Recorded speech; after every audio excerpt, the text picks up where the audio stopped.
Hello বন্ধুরা, আমরা আজকে ফের ছিপ ফেলতে এসেছি। আজকের হুইল ছিপ ফেলবো। এই কেঁচোটা গেঁথে নিচ্ছি।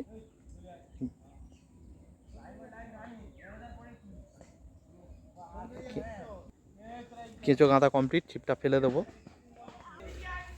তো আমরা এই ছিপটা ফেলে দিলাম। এই আমাদের ফ্যাদনা। এবার আমরা ওয়েট করব কখন মাছ খায় দেখব। আমাদের এই ছিপ ফেলা আছে, খাবার দিয়ে হবে। এই আমরা খাবার দেব একটু। এই সব রকম মশলা মেশানো আছে। এবার ফেলে দেবো যাতে মাছ আছে তাড়াতাড়ি। এই ফেলে দিচ্ছি।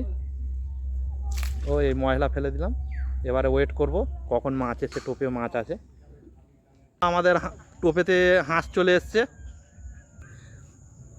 বন্ধুরা দেখো, আমাদের ফ্যানটাটা টানছে। হ্যাঁ খেয়েছে, হ্যাঁ বেঁধেছে। দেখা যাক কি মাছ বেঁধেছে। কই দেখতে পাচ্ছি না। হ্যাঁ এই তো বড় কই মাছ, বড় বিশাল। এই দেখো বন্ধুরা, আমরা বিশাল সাইজের কই মাছ ধরে নিচ্ছি। শুধু সাইজটা দেখো, বিগ সাইজের কই মাছ। এই রকমের ভিডিও দেখতে গেলে আমার চ্যানেলটাকে লাইক, কমেন্ট, শেয়ার, সাবস্ক্রাইব করবেন। আর কি টাইপের ভিডিও দেখতে চাও অবশ্যই কমেন্ট করে জানাবেন। টাটা।